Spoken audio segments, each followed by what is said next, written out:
Uma pergunta: é possível superar os racismos diversos, racismo por cor de pele, mas também a discriminação por nacionalidade, por orientação religiosa, por gênero? É possível superar todos esses racismos na sociedade capitalista, reformando a sociedade capitalista?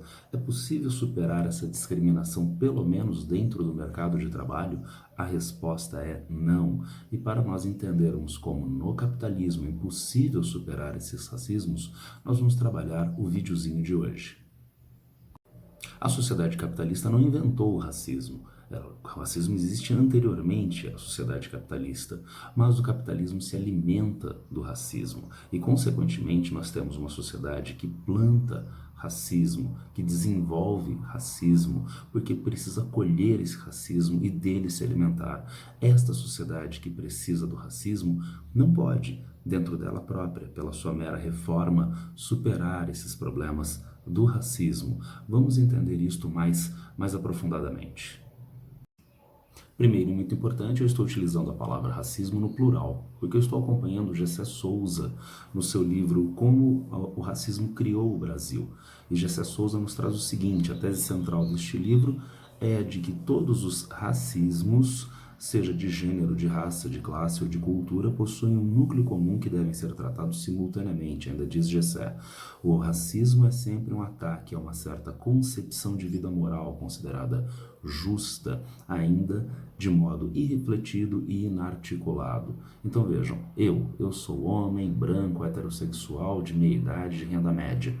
Então eu passo num processo histórico de formação e inculcação de valores na minha pessoa, portanto, não é uma escolha individual, é um processo histórico-social, eu passo a assumir uma condição de humanidade exclusivamente a mim e ao grupo do qual eu acho que eu faço parte. Homens brancos heterossexuais nativos do meu país de renda média ou de renda alta. Todos aqueles que não compartilham destes valores estão desprovidos de humanidade porque estão desprovidos de razão. Eu tenho razão e os outros não. Os outros têm paixões, assim como o mundo animalesco, e portanto estão com um déficit de humanidade. Eu tenho razão, mas o estrangeiro tem costumes estranhos, costumes que não são passíveis de inteligibilidade, então são irracionais, são pautados pelas paixões. Eu tenho razão, mas o idoso ele é condescendente, ele é muito bonzinho, ele deixa passar as coisas, então ele é pautado pelas paixões. Estamos a um passo da xenofobia, estamos a um passo da gerontofobia, a fobia, a aversão aos idosos, de modo que nós temos a ideia de exclusivização da racionalidade como uma base de funcionamento de todos os racismos. Mas essa sociedade racista é uma sociedade que cria condições, aparentemente, contraditoriamente, para a inclusividade. Olha só essa foto lindinha, onde nós encontramos no mercado de trabalho pessoas de diferentes gêneros, né, de diferentes cores de pele, quem sabe nacionalidades e assim sucessivamente. Né? Então nós temos a diversidade e a inclusividade, que são valores de fácil aceitação na sociedade e que criam esses ambientes plurais de trabalho. Insisto, é uma sociedade contraditória. Então, os dois processos contrários, A e negação de A, se manifestam na sociedade. Nós precisamos entender por que dessa contradição. Né? A, uma sociedade racista. Negação de a criação de ambientes de trabalho mais plurais, mais diversificados. A gente já começa a entender isso porque através da diversidade no ambiente de trabalho, você agrega novos valores, novas práticas, novas formas de entendimento e superação dos problemas que estão dados, criando condição de maior potência, maior produtividade para a empresa capitalista. Isso acontece, por exemplo, no meio universitário. No meio universitário nós encontramos a ideia de professores, de alunos que são oriundos de várias instituições diferentes em uma determinada instituição. Essa instituição acolhe gente de outras instituições, de outros países, para trazer as suas práticas, as suas experiências científicas dos outros países, das outras instituições. A mesma coisa vale para o mercado de trabalho. Mas a este ambiente aparentemente plural, nós introduzimos dois conceitos de Pierre Bourdieu, o campo e o habitus. Nós encontramos na ideia de campo uma espécie de ambiente, espaço social, conjunto de relações sociais, que traduz uma espécie de jogo entre os agentes sociais, pessoas e instituições. Esse jogo tem por disputa e está dado na disputa capital. Os agentes usam capital e os agentes buscam acumular capital através desse jogo, através do campo, né? Capital em Bourdieu não é igual ao capital em Marx. Capital em Bourdieu é o capital social, é o capital cultural, é o capital econômico. Capital econômico são os recursos financeiros, são os recursos materiais inerentes. Lembra o capital em Marx. Mas é capital social, são as relações sociais, quem eu conheço, né? Qual é o meu círculo de amizades, né? Os recursos sociais que eu tenho para atuar neste jogo. E o capital cultural, será que eu tenho uma biblioteca na minha casa? Será que eu faço viagens internacionais? Será que eu assisto a peças teatrais? E assim por diante. Vejam como, obviamente, esses capitais dialogam uns com os outros. É difícil você ter mais capital cultural se você não tem capital econômico, tá certo? Então esses capitais, sim, dialogam uns com os outros e os agentes sociais usam deste capital no jogo, no campo, com o objetivo de acumular mais esse capital. E vejam, se é um jogo, ele tem regras. Regras que o Bourdieu traduziria como hábitos, sendo que essas regras não são regras dadas objetivamente e que demandam reflexão constante por parte do agente social. Estas regras são interiorizadas. Será que antes de fazer um lançamento, o jogador de futebol pensa na regra do impedimento? Ele não pensa racionalmente. Ele tem uma composição imediata do jogo e de um nível pré-consciente ou inconsciente, ele exercita aquele ato de lançar a bola. Então as regras estão interiorizadas no jogador de futebol, no jogador de basquete, as regras estão interiorizadas nos agentes que estão em campo nesse jogo disputando mais capital. Mas aí que aparece um problema. Nessa diversidade que ocorre na sociedade, o capital não está distribuído de uma forma isonômica, de uma forma equilibrada. Alguns agentes participam mais, com mais capital deste jogo, outros agentes participam com menos, porque são pessoas que são pobres e, portanto, não acumularam o capital social devido, não têm anos de escolarização, etc, etc. São pessoas que são negras em uma sociedade racista e, portanto, passam a ter um impedimento de acumulação de capital dado o racismo na sociedade. Então, primeiro ponto, nem todos têm a mesma quantidade de capital para jogar no campo. E segunda coisa importante, como eu busco acumulação de capital, eu vou direcionar os meus esforços contra quem? Contra aqueles que estão mais frágeis, né? Quem está mais frágil? Aqueles que são objeto de preconceito, de discriminação na sociedade. A mulher, o negro, o estrangeiro, o deficiente físico, o homossexual, o transexual e assim sucessivamente, de modo que através deles eu posso acumular mais capital. Então vejam que contradição. Todos participam do processo de produção de riqueza na sociedade ou numa empresa propriamente.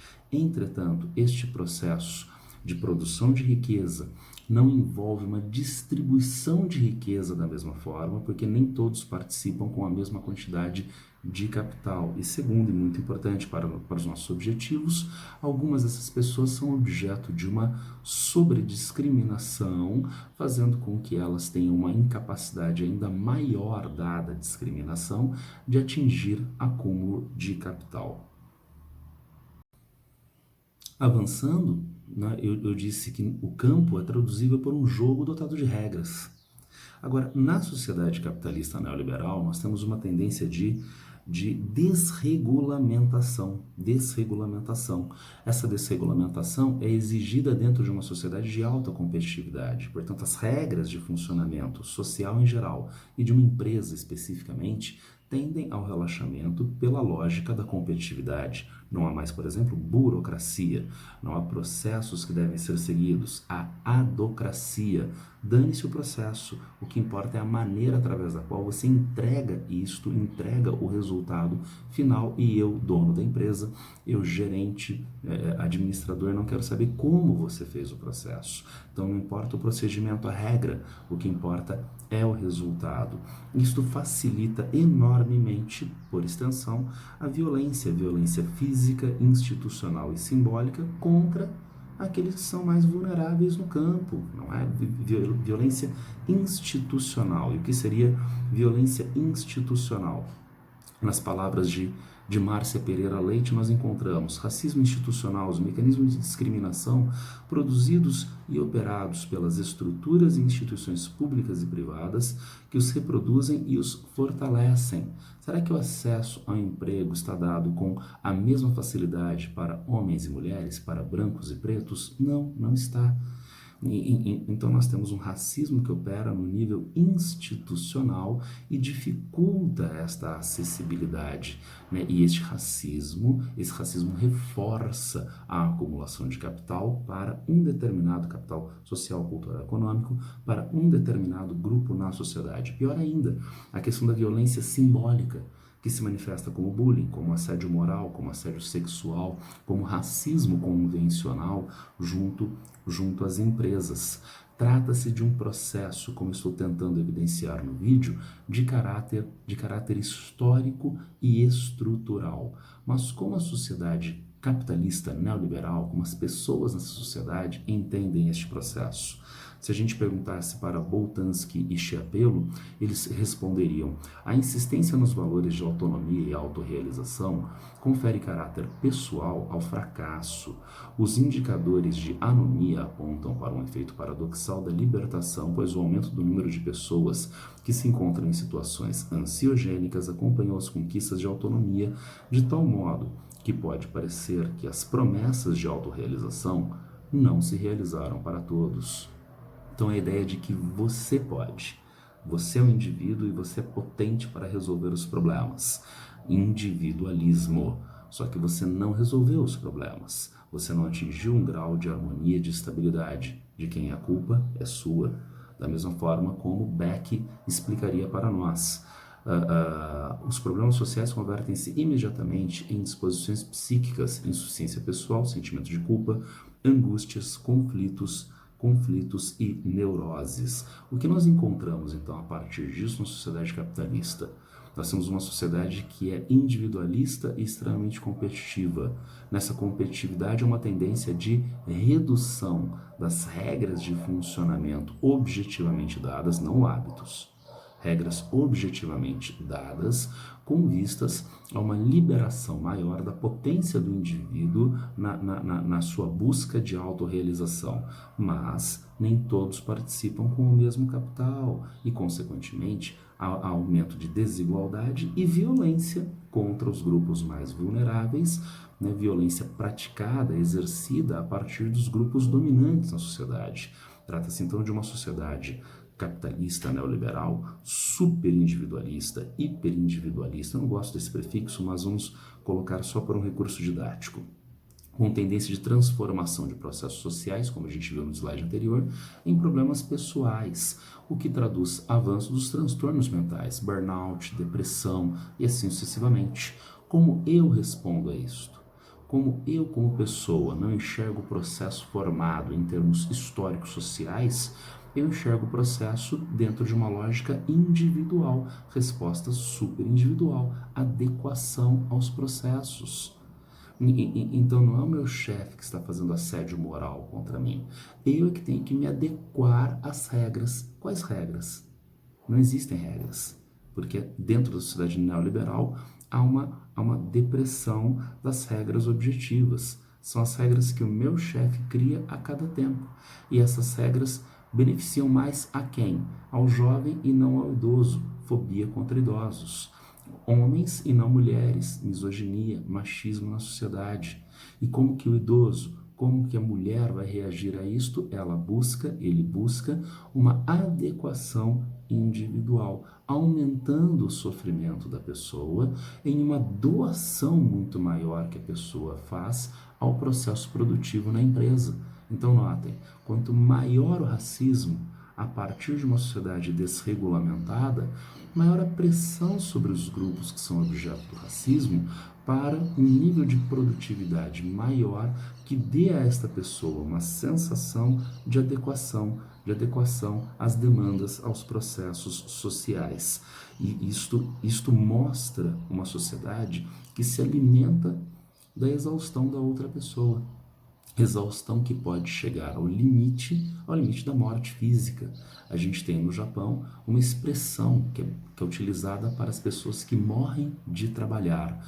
Nós temos no Brasil vários exemplos de pessoas dentro do ambiente de trabalho que foram objeto de pressão indevida e chegaram a óbito, inclusive por suicídio. É o caso, por exemplo, recentemente, de uma escrivã no estado de Minas Gerais.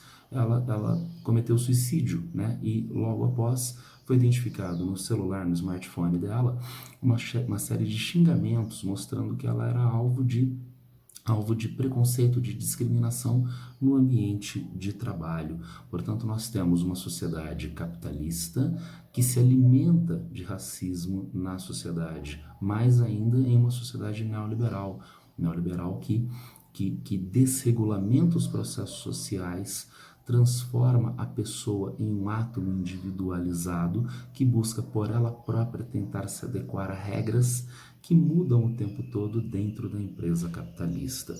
Mas, finalmente, a extrema-direita na atualidade também se alimenta disto, porque trata-se de uma vulnerabilidade social que é largamente explorada por políticos, por pessoas ligadas à extrema-direita no espectro ideológico. Nós temos, por exemplo, a fala de Jair Bolsonaro, acho que no ano da eleição, no ano da sua eleição, 2018, você pesa mais de 7 arrobas, disse Jair Bolsonaro. Nesse caso, a um apoiador, ele estava brincando, né? Mas ele tinha dito isto na Hebraica, no Rio de Janeiro, acerca dos quilombos. Agora veja, brincando com racismo, tá? Quem mais brinca com racismo? Léo Lins brinca com racismo, né? Fez uma piada ligada ao racismo, à escravidão, durante um stand-up que estava realizando. Notem bem, quanto maior a desregulamentação inerente ao ambiente, maior essas manifestações de racismo. Peguem, por exemplo, o Léo Lins, né? Então ele busca despertar na plateia o suposto riso, paixões. E como ele faz isto? Ele está num ambiente de alta competitividade, altamente desregulamentado, e, portanto, ele faz isso através de práticas racistas contra os grupos mais vulneráveis da sociedade. Então ele consegue competir com os outros comediantes? Sim, ele é bastante demandado como comediante, ele deve receber um pagamento, um cachê bastante elevado. E ele faz isto como? Despertando o racismo na sociedade. Como a gente pode então se contrapor a isto? Bom, através da regulamentação. Não é uma solução, é um atenuante, porque, como eu disse, o capitalismo se alimenta do racismo. Então, é um mero atenuante, tá certo? Mas, através da regulamentação, nós passamos a ter regras de funcionamento que são criadas pela sociedade, são objetivamente dadas.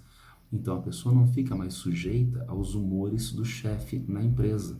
A pessoa não fica mais sujeita ao racismo do chefe, que é praticado inconsciente ou conscientemente com vistas ao aumento do sofrimento do funcionário para maior produção, para maior produtividade.